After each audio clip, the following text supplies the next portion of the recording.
Today I will be reviewing the movie Creep, which was released in 2014 and directed by Patrick Brice. The movie also stars Patrick Brice, as well as Mark Duplass in the lead roles.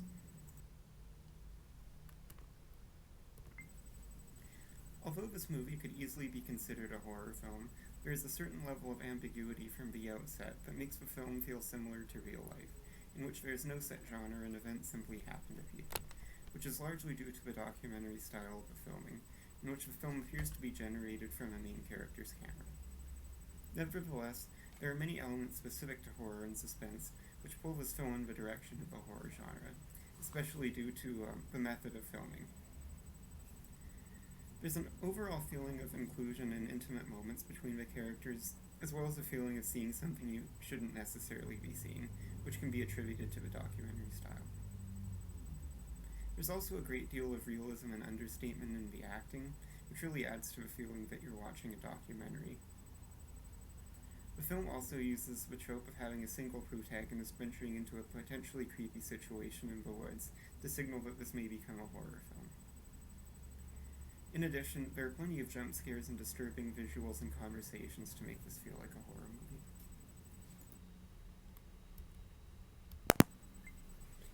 The horror and tension in this movie arises from character-driven conflict that will leave viewers questioning the truth behind the presentation of the film's characters.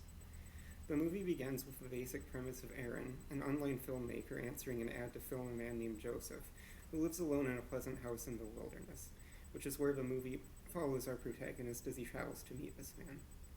Aaron quickly becomes enchanted with Joseph's eccentric but warm personality and agrees to help film Joseph, who has a tragic and enduring backstory that serves as the reason for Joseph's request in being filmed.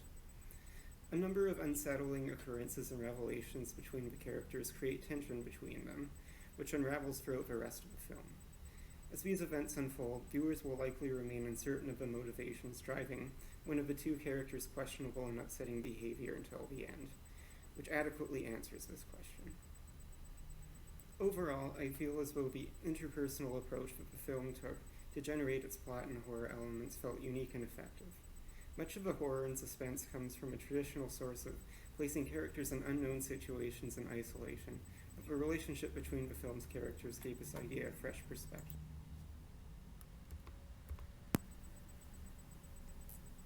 The setting of this movie works well for transitioning between a source of beauty and a source of horror and isolation, depending on where the relationship between the central characters are at any given moment.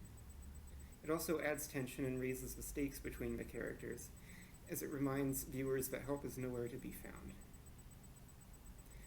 Besides this, there's also an element of quirkiness and fun in this movie, which for me is added by the acting of Mark Duplass. I think his acting was really great, believable, and he was really able to alternate between giving a comedic performance and a very creepy and uncomfortable performance. I also felt the interactions between Aaron and Joseph kept the viewers entertained and guessing where the story might lead. There are plenty of shocking moments of intrigue, and the prime example is one of the closing scenes of this movie, which is very well done. It consists of a single long shot, and in this moment I think that the documentary style really pays off as well, as the lack of music and non-diegetic sounds really enhances the scene.